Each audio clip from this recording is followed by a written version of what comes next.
والصلاة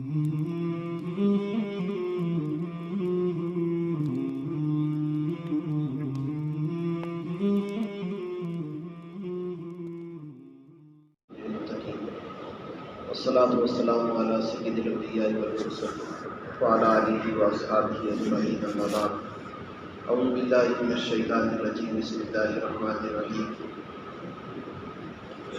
إن عدة الشهور عند الله 12 شهرا في كتاب الله يوم خلق السماوات والأرض إلى آخر الآية وقال في موضع آخر إنا أنزلناه في ليلة مباركة صدق اللہ العظیم۔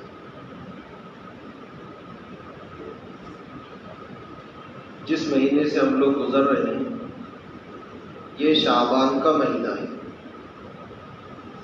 اور اسلامی کیلنڈر میں شعبان کا مہینہ محترم اور معظم مہینہ ہے۔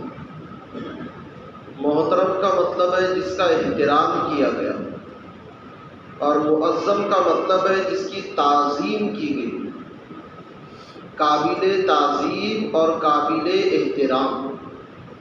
یہ شعبان کا مہینہ ہے۔ شعبان کا مہینہ فضیلتوں، برکتوں اور سعادتوں کو اپنے اندر لیے ہوئے ہے۔ فضیلتوں، سعادتوں، برکتوں اور رحمتوں کو اپنے اندر سمیٹے ہوئے۔ شعبان کا مہینہ بہت مبارک مہینہ ہے۔ اللہ کے نبی صلی اللہ علیہ وسلم کا فرمان ہے، شعبان شہری و رمضان شہر اللہ۔ شعبان میرا مہینہ ہے اور رمضان اللہ کا مہینہ ہے۔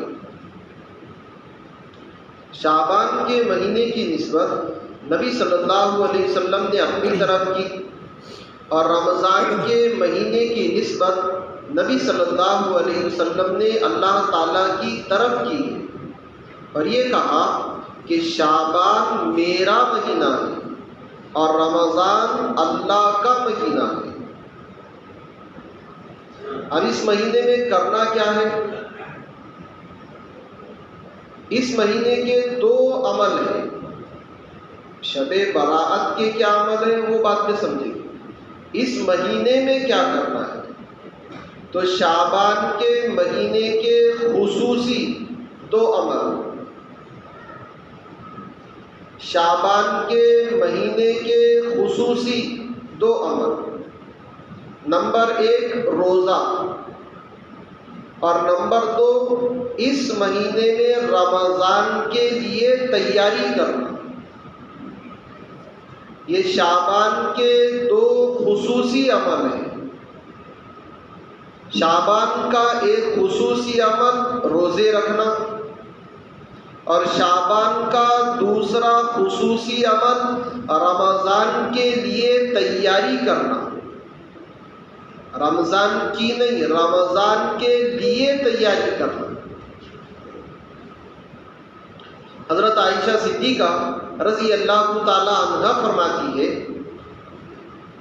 کہ میں نے نبی صلی اللہ علیہ وسلم کو رمضان کو چھوڑ کر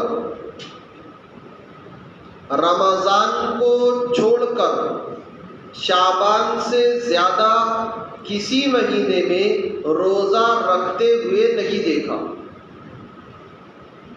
حضرت عائشہ صدیقہ رضی اللہ تعالی عنہا فرماتی ہے کہ میں نے نبی صلی اللہ علیہ وسلم کو رمضان کو چھوڑ کر، وہ تو روزے فرض ہیں، رمضان کو چھوڑ کر شعبان سے زیادہ کسی مہینے میں روزہ رکھتے ہوئے نہیں دیکھا۔ ام سلمہ رضی اللہ تعالی عنہا فرماتی ہے، ما رأیت رسول اللہ صلی اللہ علیہ وسلم یصوم شہرین متتابعین الا شعبان و رمضان۔ ام سلمہ رضی اللہ تعالی عنہا فرماتی ہے کہ میں نے نبی صلی اللہ علیہ وسلم کو مسلسل 2 مہینے روزہ رکھتے ہوئے نہیں دیکھا، سوائے رمضان اور شعبان کے۔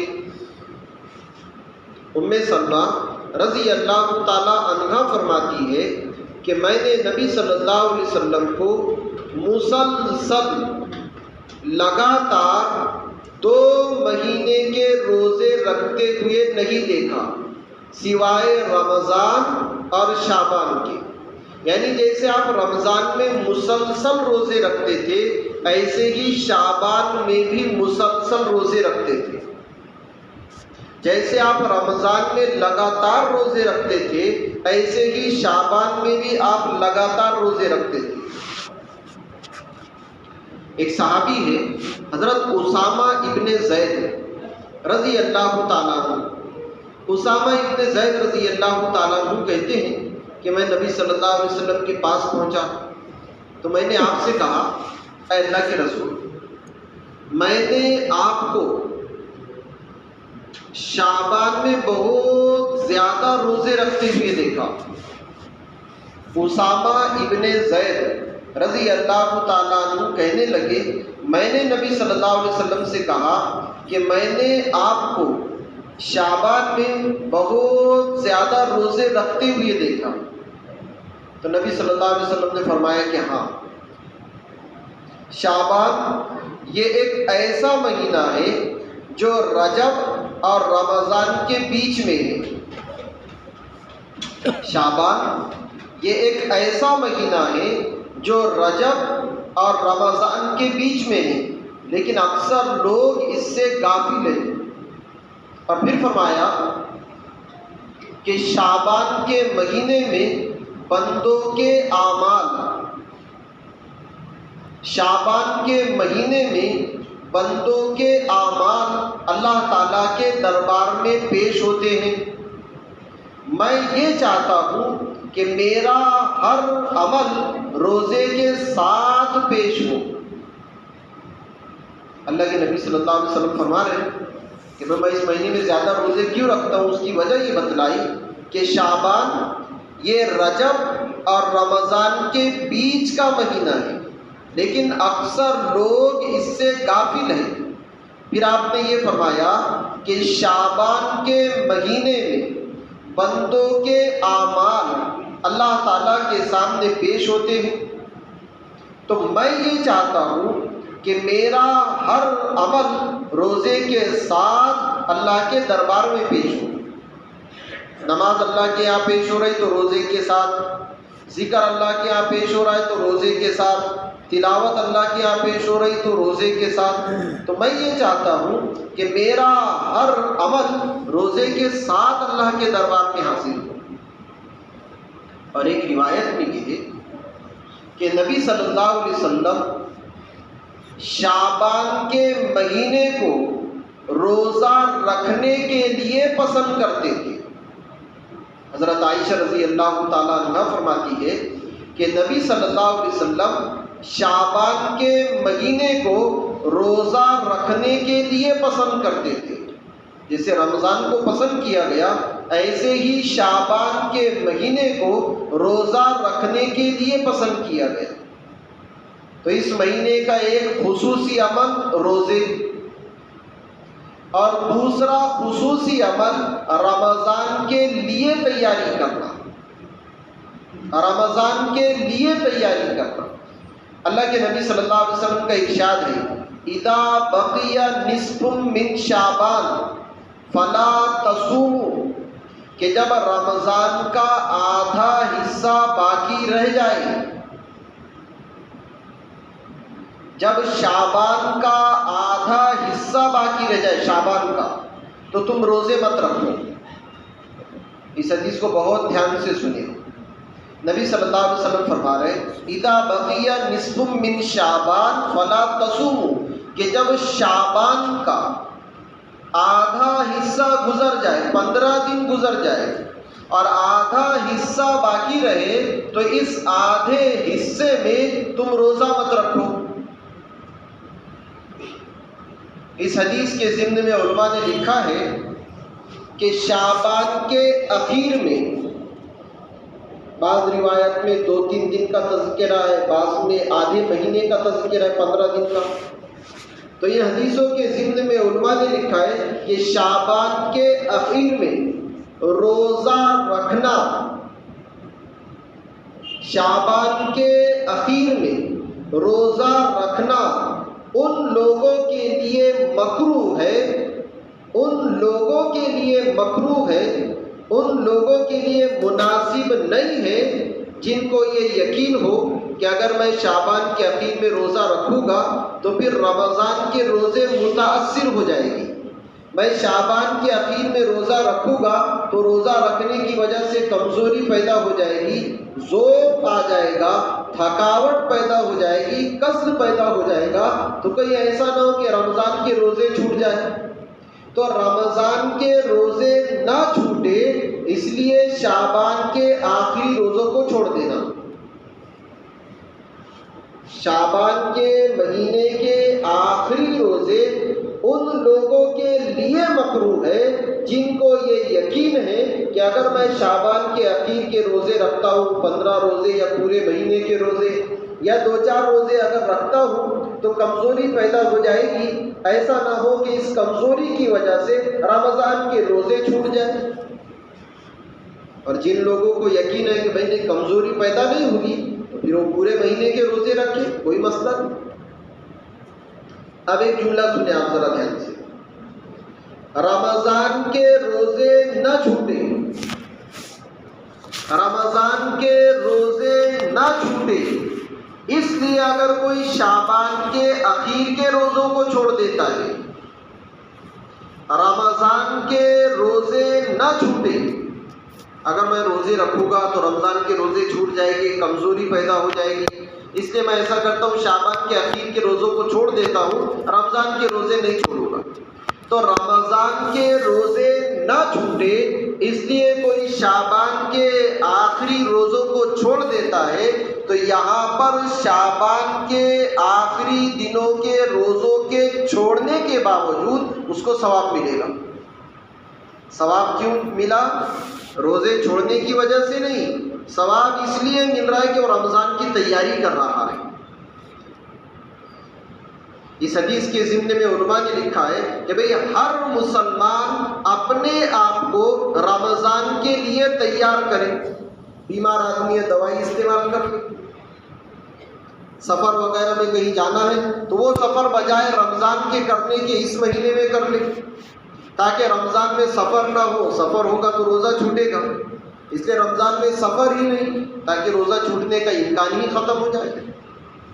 تو علماء نے یہ لکھا ہے کہ شعبان کے آخری دنوں میں رمضان کے لیے تیاری کرنا، اور تیاری میں سب سے پہلے ہماری ذات اپنے آپ کو تیار کرنا۔ بیمار آدمی ہے دوائی استعمال کرے، اب بیمار آدمی شعبان کے آخر میں اس لیے دوائی استعمال کرتا ہے کہ رمضان میں روزے رکھوں تو دوا لینے پر ثواب ملے گا، کیوں؟ وہ اپنے آپ کو تیار کر رہا ہے رمضان کے لیے۔ ایک آدمی کا سفر تھا رمضان میں، اس نے یہ سوچا رمضان میں سفر کروں گا تو رمضان کے روزے چھوٹ جائیں گے، چلو شعبان کے اخیر میں سفر کر لیتے ہیں، اب یہ سفر کرنے پر ثواب ملے گا، کیوں؟ رمضان کے لیے اپنے آپ کو تیار کر رہا ہے۔ تو خلاصہ نکلا اس مہینے کی دو بڑی بڑی عبادتیں، دو خصوصیتیں، ایک تو روزہ رکھنا اور دوسرے رمضان کے لیے اپنے آپ کو تیار کرنا۔ اب رمضان کی تیاری میں ہمارے یہاں پر چونا، پوتارنا، لیپنا، کلر، یہ سب چیزیں ہوتی رہتی ہیں، بہت دھیان سے سنیں۔ اگر کلر کی ضرورت ہے، چونے کی ضرورت ہے، لیپنے اور پوتارنے کی ضرورت ہے تو کریں، ہم کوئی مسئلہ نہیں، لیکن ضرورت نہیں ہے اور پھر لیپ رہے، پوتار رہے، کلر دے رہے تو ایسا کرنا ہندوؤں کا طریقہ ہے۔ دونوں میں فرق سمجھے گا۔ اگر ضرورت ہے، کلر ختم ہو گیا، اکھڑ گیا، نکل گیا، اب ضرورت ہے گھروں میں لیپنے، اب لیپنا تو ختم ہی ہو گیا، چونے کی، کلر کی، فرش وغیرہ ٹائلس کی اگر ضرورت ہے تو کر لیں، لیکن ضرورت نہیں ہے اور پھر سوچ رہے کہ نہیں شعبان میں کرنا چاہیے، ضرورت نہیں ہے پھر سوچ رہے کہ نہیں شعبان میں کرنا چاہیے، تو ایسا کرنا دیوالی کے ساتھ مشابہت کی وجہ سے ہندوؤں کا طریقہ ہے۔ آپ نے دیکھا ہوگا دیوالی کے موقع پر گھروں کو کلر کرنا، چونا پوتارنا، بہت ساری چیزیں ہوتی ہیں، ان میں اور ہم میں کوئی فرق نہیں بچے گا۔ اگر ضرورت ہے تو کسی بھی دن کرو، اس میں شعبان کی کیا ضرورت ہے؟ پھر رمضان میں کرو، اس میں شعبان کی کوئی تخصیص نہیں۔ اگر ضرورت ہے چونے اور پوتارنے کی، لیپنے اور کلر کی ضرورت ہے تو کسی بھی دن کرو، کسی بھی مہینے میں کرو۔ اور اگر ضرورت نہیں تھی پھر ہم نے یہ سوچا کہ نہیں شعبان میں کر لیتے، ہر سال تو کرتے، اس سال بھی کر لیتے، ہر سال تو کرتے ہیں اس سال بھی کر لیتے، تو پھر یہ ہندوؤں کا طریقہ ہے، جیسے وہ دیوالی میں کرتے ایسے ہم شعبان میں کرتے۔ اب گناہ گار ہوگا، اب کلر دینے والا بھی گناہ گار، پوتارنے والا بھی گناہ گار، اور گھر والا بھی گناہ گار۔ اگر ضرورت نہیں ہے اور پھر شعبان کے مہینے کو سامنے رکھ کر رہے ہیں کہ نہیں سال بھر گیا، شعبان کا مہینہ کرنا پڑتا ہے، پھر یہ ہندوؤں کا طریقہ ہے۔ اور ضرورت ہے تب تو کوئی مسئلہ نہیں، کسی بھی دن کرو، کسی بھی مہینے میں کرو۔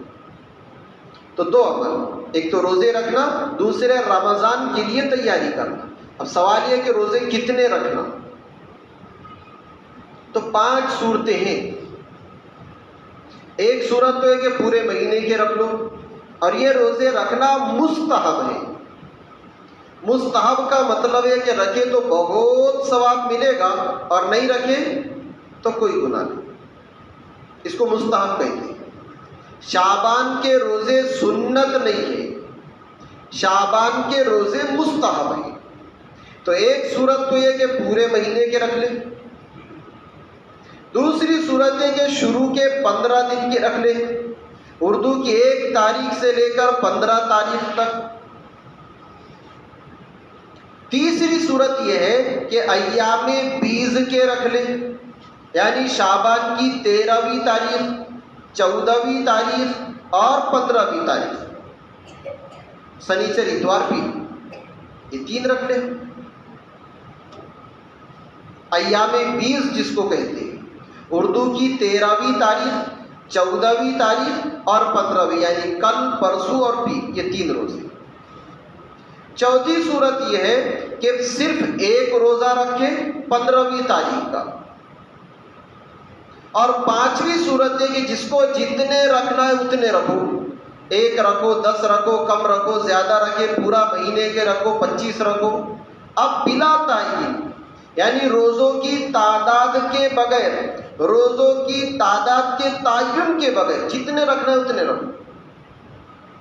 اب یہ نہیں پوچھیں گے ہم 1 روزہ رکھنا کیا، 2 رکھنا کیا، 3 رکھنا کیا، جتنے رکھنا ہے اتنے رکھو۔ تو شعبان کے مہینے کا ایک بڑا خصوصی عمل روزے، کتنے رکھنا؟ چاہے پورے مہینے کے رکھو، چاہے شروع کے 15 دن کے رکھو، چاہے اردو کی 3 تاریخیں 13، 14 اور 15 کا رکھ لو، یا صرف 15 کا 1 رکھو، یا جتنے رکھنا ہے اتنے رکھو۔ شعبان کے مہینوں کے روزوں کی مقدار اور عدد متعین نہیں ہے، کتنے رکھنا یہ متعین نہیں، جس کو جتنے رکھنا ہے اتنے رکھو۔ ہاں صرف ایک بات ذہن میں رکھے کہ شعبان کے اخیر میں ہم روزے نہیں رکھیں گے، 27، 28، 29، یہ ان لوگوں کے لیے مکروہ ہے جن کو یہ یقین ہے کہ اگر میں نے اخیر میں روزہ رکھا تو رمضان کا روزہ چھوٹ جائے گا۔ یہ 2 عمل ہو گئے شعبان کے خصوصی، ایک تو روزہ اور دوسرے رمضان کے لیے اپنے آپ کو تیار کرنا۔ پھر اس مہینے میں ایک مبارک رات آئے گی، شب براءت۔ تو اب اس میں 2 جماعتیں بن گئی۔ بعض لوگوں کا یہ کہنا ہے کہ بھئی شب برات کا ثبوت ہی نہیں، اور وہ اپنے آپ کو بہت بڑے اللہ والے سمجھتے ہیں۔ تو بعض لوگ جذبے میں آ گئے کہ نہیں بھئی شب برات کی تو کوئی حقیقت ہی نہیں ہے، اور بعض لوگوں نے شب برات کو اتنا سراہا اور اتنا اٹھایا کہ شب براءت کو شب قدر کا درجہ دے دیا۔ یہ دونوں غلط ہیں۔ پھر سنیں 2 بات، بعض لوگوں نے تو شب براءت کا انکار ہی کر دیا کہ شب براءت کی کوئی حقیقت نہیں، اور بعض لوگوں نے شب برات کو اتنا اونچا اٹھا لیا، انہوں نے یہ کہا کہ شب براءت یہ تو شب قدر کی طرح ہے۔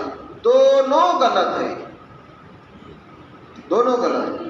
اب آپ وہ الفاظ ذہن میں رکھیں، شب براءت کا ثبوت ہے، شب براءت کا ثبوت ہے، لیکن شب قدر کی طرح نہیں ہے۔ پھر سنیں دوبارہ، شب براءت کا ثبوت ہے لیکن شب قدر کی طرح نہیں ہے۔ شب براءت کے فضائل ہے لیکن شب قدر کی طرح نہیں ہے۔ شب براءت کا ایک مقام ہے لیکن شب قدر کی طرح نہیں ہے۔ تو بعض لوگوں نے تو شب برات ہی کا انکار کیا، نہیں شب برات کی تو کوئی حقیقت نہیں اور کوئی حیثیت ہی نہیں، اور بعض لوگوں نے اس کو اتنا اٹھایا کہ بولے شب برات وہ تو شب قدر کی طرح ہے۔ 25ویں پارے میں ایک سورت ہے سورہ دخان، اس میں اللہ فرماتے ہیں حامیم والکتاب المبین انا انزلناہ فی لیلۃ مبارکہ۔ یہ جو لیلہ مبارکہ ہے، لیلۃ مبارکہ، کہ اللہ فرماتے ہیں ہم نے قرآن کو اتارا مبارک رات میں۔ تو بعض لوگوں کا یہ کہنا ہے، بعض لوگوں کا، کہ یہاں پر مبارک رات سے مراد شب براءت ہے۔ یہ بعض لوگ کہیں، ایک چھوٹی سی جماعت کا یہ کہنا ہے کہ اللہ فرماتے ہیں کہ ہم نے قرآن کریم کو شب براءت میں اتارا، مبارک رات سے مراد شب براءت۔ لیکن محققین علماء اور اکثر مفسرین کی یہ رائے ہے کہ یہاں پر مبارک رات سے مراد بھی شب قدر ہے۔ اللہ فرما رہے ہیں کہ ہم نے مبارک رات میں قرآن کو اتارا، یعنی شب قدر میں قرآن کو اتارا۔ اب محققین علماء اور اکثر مفسرین کا یہ کہنا ہے کہ قرآن کریم کی کسی بھی آیت سے، محققین علماء اور اکثر مفسرین کا یہ کہنا ہے کہ قرآن کریم کی کسی بھی آیت سے شب براءت کا ثبوت نہیں ہے۔ پھر سنیں دوبارہ، قرآن کریم کی کسی بھی آیت سے شب براءت کا ثبوت نہیں ہے، یعنی شب براءت کی فضیلتیں قرآن سے ثابت نہیں۔ اب آپ سوچ رہے ہیں پھر تو وہ لوگوں کی بات صحیح ہو گئی جنہوں نے کہا کہ شب براءت کا ثبوت نہیں۔ تو بھائی شب براءت کا ثبوت قرآن سے نہیں ہے لیکن حدیث سے تو ہے۔ ہم لوگ تراویح پڑھتے ہیں تو تراویح پڑھنا قرآن میں ہے، چہروں پر داڑھیاں رکھتے، داڑھی رکھنا قرآن میں ہے۔ کتنے احکامات ایسے ہیں جن کا کرنا اور جن سے رکنا قرآن میں نہیں ہے، لیکن ہم کرتے بھی ہیں اور کچھ سے بچتے بھی ہیں، کیونکہ جتنی احادیث ہے، نبی صلی اللہ علیہ وسلم کے جتنے ملفوظات ہیں وہ سب قرآن کی شرح ہے، وہ سب قرآن کی تفسیر اور تشریح ہے۔ کسی بھی عمل کے جائز اور ناجائز ہونے کے لیے 4 اصول ہیں۔ کسی بھی عمل کے جائز اور ناجائز ہونے کے لیے، یہ حلال ہے، یہ حرام ہے، یہ جائز ہے، یہ ناجائز ہے، یہ صحیح ہے، یہ غلط ہے، اس کے لیے 4 اصول ہیں۔ 4 نمبر 1 قرآن، یا تو اس کا حلال اور حرام ہونا قرآن سے ثابت ہوگا، جائز اور ناجائز ہونا قرآن سے ثابت ہوگا۔ نمبر 2 احادیث، نبی صلی اللہ علیہ وسلم کے بیانات کہ کسی چیز کا حلال اور حرام ہونا احادیث سے ثابت ہوگا۔ نمبر 3 پر ہے اجماع امت۔ اجماع امت کا مطلب ہے کہ دیندار لوگوں کی ایک بڑی جماعت کسی بات پر متفق ہو گئی۔ دینداروں سے مراد یہاں پر علم والے ہیں، تو علم والوں کی، دیندار اور متقی لوگوں کی ایک بڑی جماعت کسی بات پر متفق ہو گئی، سب کی ایک رائے۔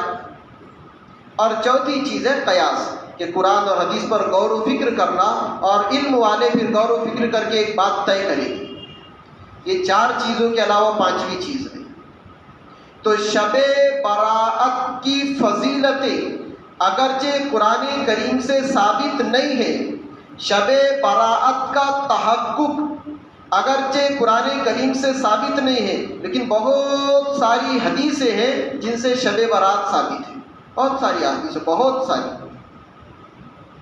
بعض لوگوں نے کہا 12، بعض نے کہا 25 کے قریب احادیث ہیں جو شب براءت کی فضیلت پر دلالت کرتی ہیں۔ ایک روایت میں اللہ کے نبی صلی اللہ علیہ وسلم کا ارشاد ہے، یطلع اللہ الی خلقی، کہ اللہ تعالیٰ اپنی مخلوق کی طرف متوجہ ہوتے ہیں، فی لیلۃ من نصف شعبان، شعبان کی 15ویں تاریخ کو، جس کو ہم اپنی زبان میں شب براءت بولتے ہیں۔ حدیث میں اس کا نام شب براءت نہیں ہے، حدیث میں اس کا نام ہے نصف شعبان، یعنی شعبان کا آدھا مہینہ۔ ہم لوگ اس کو شب برات کہتے ہیں، اور بعض لوگ بیچارے بھولے والے عام طور پر بوڑھی عورتیں، کیوں جی کیا ہے؟ بولے شبرات ہے نا، تو وہ شبرات کہتے ہیں، ہم شب برات کہتے ہیں، حدیث میں اس کا نام ہے نصف شعبان۔ تو اللہ کے نبی صلی اللہ علیہ وسلم کا فرمان ہے، یطلع اللہ الی خلقی، اللہ تعالیٰ اپنی مخلوق کی طرف متوجہ ہوتے ہیں، فی لیلۃ نصف من شعبان، شعبان کی 15ویں تاریخ کو، اپنی زبان میں کہیں گے شب براءت میں اللہ تعالیٰ مخلوق کی طرف متوجہ ہوتے ہیں، فیغفر لجمیع خلقی، اور اللہ تعالیٰ تمام مخلوقات کو معاف کر دیتے ہیں، سب کو معاف کر دیتے ہیں، شب برات میں سب کو معاف کر دیتے ہیں، الا لمشرک او مشاہد، اس مبارک رات میں اللہ تعالیٰ مشرک کو معاف نہیں کرتے، اور جس کے دل میں کینہ ہو، جس کے دل میں کپٹ ہو، نفرتیں ہو، دشمنیاں ہو، اللہ اس کو بھی اس مبارک رات میں معاف نہیں کرتے۔ بہت ساری احادیث ہیں، بہت ساری، جو شب براءت کی فضیلت پر دلالت کرتی ہے۔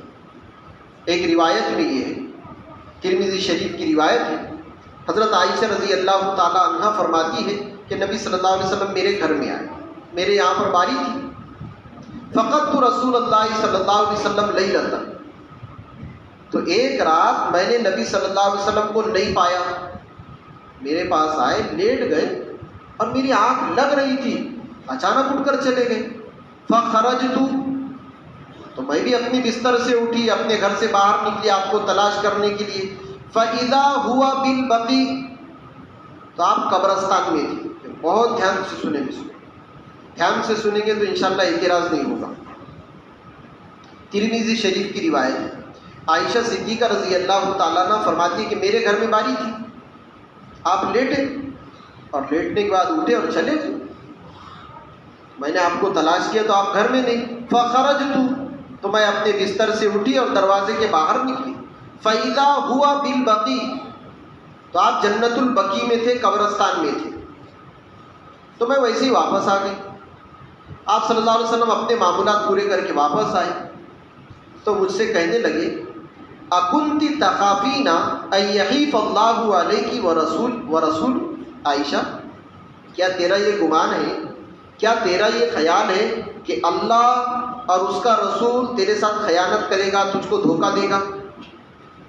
حضرت عائشہ رضی اللہ تعالیٰ عنہ فرماتی ہے، میں نے کہا ظننت انک بعض نسائی، مجھے ایسا لگا کہ شاید آپ میرے کسی سوتن کے گھر پہ چلے گئے۔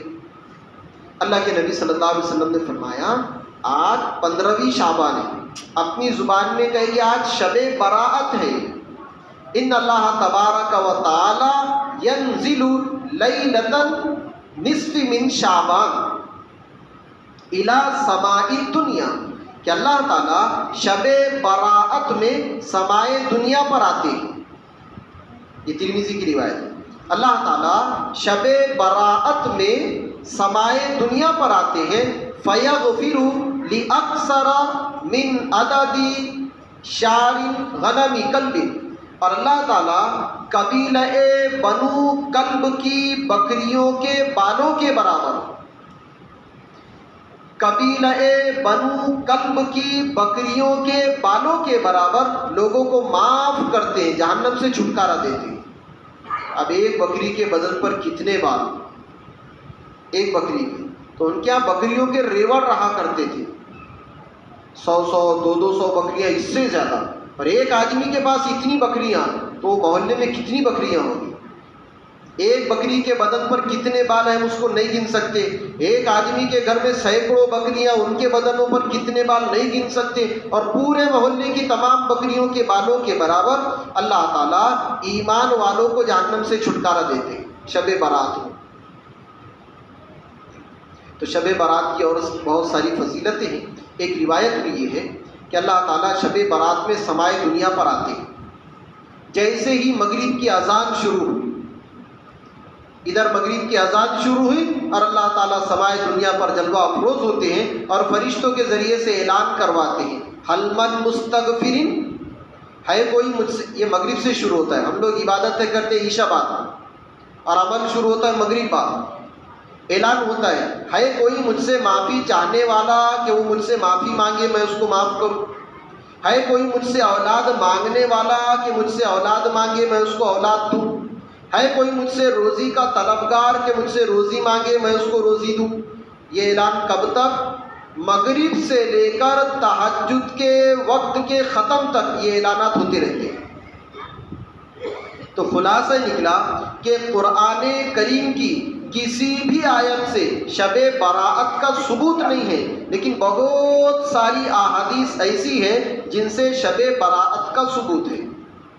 اب ہم تھوڑا پیچھے چلتے، جو بات پہلے بتلائی گئی کہ شب براءت کا ثبوت ہے لیکن شب قدر کے جیسا نہیں. شب قدر ہے. شب براءت کی فضیلتیں ہے لیکن شب قدر کی طرح نہیں ہے. اب اس رات کو شب براءت کیوں کہتے ہیں؟ ہم لوگ تو اس کو شب براءت نہیں بولتے، ہم بولتے شب برات. کیوں جی کہا جائے؟ ارے وہ برات میں جانے کا ہے نا اپنے کو. وہ برات الگ ہے اور یہ براءت ہے. شب براءت، برات نہیں. جب سے مسلمانوں نے شب براءت کو برات بولنا شروع کیا، جو کام برات میں وہی کام اس مبارک رات میں. وہ ہے شب براءت، یعنی ایسی رات جس رات میں اللہ تعالیٰ لوگوں کو جہنم سے بری کرتے ہیں. براءت، بری. براءت کے ایک معنی چھٹکارا. ایسی مبارک رات جس رات میں اللہ تعالیٰ مسلمانوں کو جہنم سے چھٹکارا دیتے ہیں. برات کا ایک ترجمہ ہے نجات. ایسی مبارک رات جس رات میں اللہ تعالیٰ مسلمانوں کو جہنم سے نجات دیتے ہیں، آزادی دیتے ہیں، خلاصہ دے دیتے ہیں. تو براءت، شب براءت. اب اس رات میں کیا کرنا ہے؟ تو 4 عمل کرنے ہیں اس رات میں. شب براءت کے متعلق 4 اعمال کا ثبوت ملتا ہے. نمبر 1 عبادت کرنا، اور عبادت کے لیے مسجد شرط نہیں ہے. اور اللہ کا احسان ہے وہ نحوست سے اللہ نے ہمارے گاؤں کو بچایا ہے. بعض لوگوں کو شاید برا لگتا ہوگا لیکن حقیقت یہ. شب براءت میں 4 عمل. نمبر 1 عبادت کرنا، اور عبادت کے لیے کوئی جگہ متعین نہیں ہے کہ مسجد میں کرنا. جہاں موقع مسجد میں کرنا ہے مسجد میں کرو، گھر میں کرنا ہے گھر میں کرو، جہاں کرنا ہے جہاں آپ مناسب سمجھے وہاں عبادت. پھر عبادت کون سی کرنا؟ تو بعض مرتبہ ہم بہت لمبی چوڑی نفل نماز پڑھتے ہیں، اور وہ ایک نماز ہے آپ نے سنا ہوگا کسی نے. اور اب تو چونکہ موبائل کا دور ہے تو پھر میسیج موبائلوں میں ایک نماز آئی، اس کے تذکرے چلتے ہیں ایک نماز کے. اس نماز کا نام ہے صلاۃ فاطمۃ الزہرا.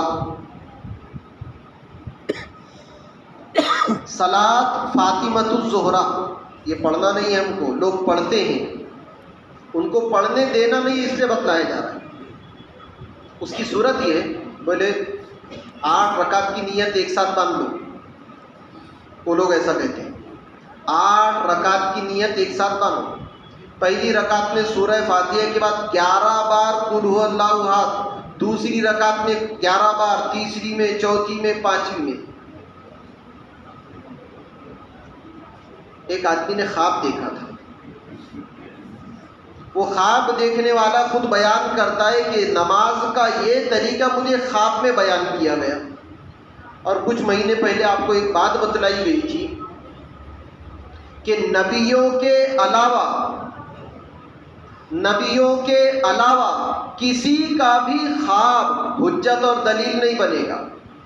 خواب دیکھنے والا کتنا بھی بڑا اللہ والا ہو، ہوا میں اڑ رہا، ہوا میں، اور پانی پر ایسا چلتا ہے کہ پانی اس کے پیروں کو نہیں لگتا، تو بھی اس کا خواب حجت شرعیہ اور دلیل نہیں بنے گا۔ اس کا خواب صحیح ہو سکتا ہے لیکن دلیل نہیں بن سکتا۔ تو ایک صاحب نے خواب دیکھا، ان کو خواب میں نماز کا یہ طریقہ بتلایا گیا، اور بس تب سے مسلمانوں نے وہ اس طریقے سے نماز پڑھنا شروع کر دیا۔ بہت دھیان سے سنیں، صلاۃ فاطمۃ الزہرا کا اسلام میں کوئی ثبوت نہیں، کوئی ثبوت نہیں۔ تو شب براءت میں عبادت کا ثبوت ہے لیکن کوئی مخصوص عبادت نہیں ہے، کوئی مخصوص نماز نہیں ہے۔ چاہے تو آپ نفل جیسی پڑھتے ہیں ویسی نفل پڑھو، صلاۃ التسبیح پڑھو، قضائے عمری پڑھو، قرآن کی تلاوت کرو، سیکھنا سکھانا کرو، ذکر اذکار کرو۔ ایک تو عبادت۔ نمبر 2 دعا۔ اس رات کا ایک بڑا عمل دعا۔ آپ کو ایک حدیث سنائی گئی کہ شب براءت میں اللہ تعالیٰ سمائے دنیا پر آتے ہیں اور اعلان کرواتے ہیں فرشتوں سے، ہے کوئی معافی کا چاہنے والا کہ مجھ سے معافی مانگے میں معاف کروں؟ یہ پوری حدیث ہے نبی۔ تو اس مبارک رات کا ایک مبارک عمل دعا، جتنی دعا کر سکتے اتنی دعا کرنا، جتنی کر سکتے۔ دعا میں کیا مانگنا؟ آپ 3 چیزیں دعا میں مانگو، اس کے بعد آپ کو جو مانگنا ہے وہ مانگو۔ نمبر 1 سب کے لیے ہدایت مانگنا، اپنوں کے لیے، پرایوں کے لیے، مسلمانوں کے لیے، غیر مسلموں کے لیے، جن کو جانتے ان کے لیے، جن کو نہیں جانتے سب کے لیے۔ نمبر 1 ہدایت مانگ، اے اللہ سب کو ہدایت دے دے۔ نمبر 2 اللہ تعالیٰ سے معافی مانگنا، اپنے لیے اور سارے مسلمانوں کے لیے۔ اور نمبر 3 پر عافیت مانگنا۔ منتخب میں ایک روایت ہے جس کو عافیت مل گئی اس کو ایمان کے بعد سب سے بڑی نعمت مل گئی۔ یہ 3 دعائیں مانگ لو، اللہ سے ہدایت مانگنا سب کے لیے، اللہ سے معافی مانگنا سب کے لیے، اور اللہ سے عافیت مانگنا سب کے لیے۔ اس کے بعد آپ کو جو مانگنا ہے وہ مانگو۔ تو 2 عمل، ایک تو رات میں عبادت کرنا۔ کون سی عبادت کرنا؟ نہ عبادت متعین ہے اور نہ کوئی نماز متعین ہے، جیسی سہولت جیسا موقع ویسے عبادت۔ نمبر 2 دعا مانگنا، اور نمبر 3 اس مبارک رات میں مرحومین کے لیے استغفار کرنا، ایصال ثواب، جو دنیا سے چلے گئے ان کے لیے۔ اور اس کے لیے قبرستان جانا ضروری نہیں۔ اب آپ کو یاد ہوگا، ابھی تو تم نے بتائے تھے کہ اللہ کے نبی صلی اللہ علیہ وسلم کو جب حضرت عائشہ رضی اللہ تعالیٰ نے ڈھونڈا فَإِذَا هُوَ بِالْبَقِيعِ، وہ تو جنت البقیع میں تھے، یعنی قبرستان میں تھے، اور آپ کہہ رہے کہ بھائی مرحومین کے لیے ایصال ثواب کرنا لیکن اس کے لیے قبرستان جانا ضروری۔ ایک طرف تو حدیث بتلائی جا رہی ہے کہ اللہ کے نبی صلی اللہ علیہ وسلم رات میں جنت البقیع میں گئے، قبرستان گئے، مرحومین کے لیے آپ نے ایصال ثواب کیا، ان کے لیے مغفرت کی دعا کی، اور اب یہاں کرسی پر یہ بتلایا جا رہا ہے کہ اس مبارک رات کا تیسرا عمل مرحومین کے لیے استغفار کرنا، اور استغفار کرنے کے لیے قبرستان جانا ضروری۔ آپ سوچ رہے ہیں میں تو جاتا ہی چلوں، ارے ہمارے نبی صلی اللہ علیہ وسلم گئے تھے، ہم بھی جائیں گے، ہم تو پکے سنی ہیں۔ وہ گئے تھے میں بھی جاتا، وہ گئے تھے آپ جاتے، تو پھر اکیلے جاؤ کیونکہ وہ اکیلے گئے تھے، اور ہم تو پھر بعد میں دیکھوں گا میں کبھی، جانا ہے تو اکیلے جاؤ۔ یہ ٹولی بنا کر رات میں قبرستان میں اکیلا، اللہ اکبر، سنت پر عمل کر رہے اکیلے جاؤ۔ تو تیسرا عمل اس مبارک رات کا مرحومین کے لیے ایصال ثواب اور استغفار کرنا، یعنی جو دنیا سے چلے گا اللہ سے ان کے لیے معافی مانگنا۔ اور چوتھا عمل آئندہ کل کا روزہ رکھنا۔ یہ 4 عمل ہو گئے۔ نمبر 1 رات میں عبادت کرنا، کوئی عبادت متعین نہیں، جو آپ مناسب سمجھے، جو نماز پڑھنا ہے نماز پڑھو، نفل پڑھو، صلاۃ التسبیح پڑھو، قضائے عمری پڑھو، قرآن کی تلاوت کرو، ذکر کرو، سیکھنا سکھانا کرو۔ نمبر 2 دعا مانگنا، دعا میں آپ کو جو مانگنا ہے وہ مانگو، ہدایت مانگو، مغفرت مانگو، عافیت مانگو، اس کے بعد سب مانگو۔ اور نمبر 3 جو دنیا سے چلے گئے ان کے لیے اللہ سے معافی مانگنا۔ اور چوتھا کام آئندہ کل کا روزہ رکھنا۔ اس لیے اگر اس مہینے میں کوئی صرف 1 روزہ رکھے، صرف 1 تو بھی چلے گا۔ ہمارے ذہنوں میں یہ بات ہے کہ نہیں وہ 2 روزے رکھنا، وہ 2 روزے محرم کے، محرم میں اگر روزہ رکھنا ہے تو دو رکھیں گے. ایک روزہ اگر رکھتے ہیں تو چونکہ یہودیوں کی مشابہت ہے، ان کے مخالفت کی وجہ سے دو روزے، لیکن شعبان میں ایسا نہیں ہے. اس لیے شعبان میں اگر کوئی صرف ایک روزہ رکھے تو بھی اس کی اجازت اور گنجائش ہے. یہ 4 عمل ہوئے. شب برات کے متعلق اتنی ہی ضروری اور اہم باتیں تھیں. اللہ تعالی ہم تمام کو صحیح سمجھ نصیب کرے. ایک ضروری اعلان اخیر میں یہ ہے، چونکہ اب ہماری شب برات ہے اور ان کی ہولی ہے اور دونوں میں ٹکراؤ ہے. اللہ کے نبی صلی اللہ علیہ وسلم کا ارشاد ہے کہ جو مسلمان جس کی پیروی کرے گا، جو مسلمان جس کی نقالی کرے گا، جو مسلمان جس جیسا کوئی عمل کرے گا، اللہ تعالیٰ جو حشر ان کا کرے گے وہ اس کا کرے گے. حشر جو ہوگا وہ تشبیہ کی وجہ سے، مشابہت کی وجہ سے. آپ کو شاید یاد ہوگا اس گزشتہ سال میں یہ بات بتلائی گئی تھی کہ ایک اللہ والے راستے سے جا رہے تھے، منہ میں پان تھا، سامنے ایک گدھا آ گیا. ہولی کا دن تھا. یہ بھی وجدے میں آ گئے، کہنے لگے تیرے کو کسی نے رنگا نہیں. انہوں نے وہ پان کی پچکاری گدھے پر مار دی. اللہ تعالیٰ نے ولایت کو چھین دیا. صرف کیوں؟ ان کی مشابہت، ان کی طرح تم نے کام کیا. تو عام طور پر ہمارے یہاں تو یہ ہوتا نہیں، لیکن کبھی کبھی وہ چھوٹے چھوٹے بچے نئی کلر تو پانی، وہ پانی بھی مشابہت ہے. ہم سوچتے ہیں نہیں بچے ضد کرتے ہیں. ہمارے بچے اتنے ضدی نہیں ہیں کہ ہم ان کو منوائیں اور نہ مانیں. اور بچوں کی ہر ضد بھی پوری کرنے کے لائق اور قابل نہیں ہوتی. تو کوشش یہ کرے کہ اس نحوست سے، اس بدعملی سے، اس تشبیہ سے ہم خود بھی بچیں اور اپنے گھر کے بچوں کو بھی بچائیں. اللہ تعالیٰ عمل کی توفیق عطا فرمائے.